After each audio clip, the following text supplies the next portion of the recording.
Binance is backing out of its plans to acquire FTX. The crypto exchange platform said in a tweet Wednesday that they have ended their pursuit of FTX's non-U.S. businesses just one day after announcing a non-binding agreement. Now, this came as a result of corporate due diligence stating that the issues surrounding the platform are beyond the control of Binance. Forget it was all good just a week ago.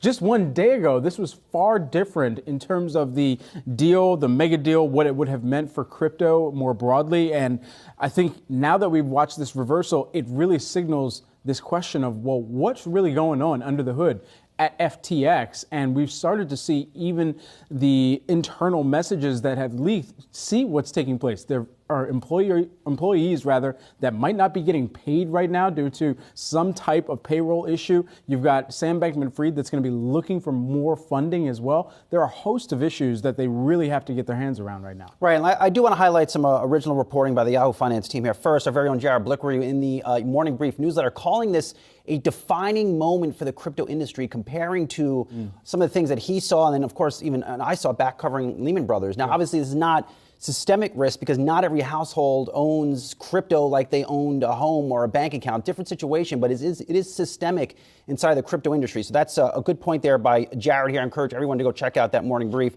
Next, by our crypto reporter, David Hollerith. He's been working the phones around the clock, talking to a lot of sources. Note, Sam Bankman-Fried mentioned in a letter this morning or late yesterday that Tron or Justin Sun would maybe potentially look to bail his company out. David is reporting, according to his sources, that this is more about saving Tron's own ecosystem than trying to save FTX. So those looking for an FTX bailout at the hands of Justin Sun may want to think again. And lastly, Galaxy Digital, Mike Novogratz-led firm, they're on the hook for what might be $47 million. That might go completely up in smoke. That is the money they have within FTX.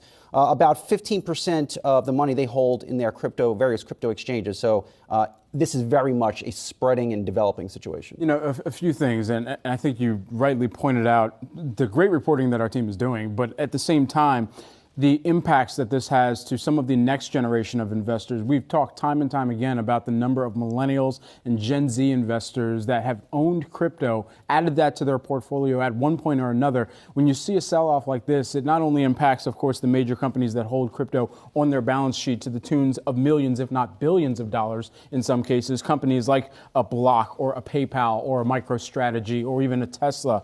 But it also impacts all of those next generation of investors that we're looking for or banking on some type of new decentralized financial system to really have the opportunity to not only be an investment vehicle, but to carry value for an extended period of time. And right now, with this crypto winter and this washout, one of our guests called this back in June, and it was Anastasia Omarosa, who was actually just sitting in the chair with us a couple days ago. And she said it. She said 15,000 might be the realistic price level bottom here for this crypto winter. Where did Bitcoin strike just last night? It was about $15,717. So with all of that in mind, we're still going to continue to see how this is impacting individuals' balance sheets, but also some of those major corporations' balance sheets as well. And right. And the next thing to look out for, who bails out FTX?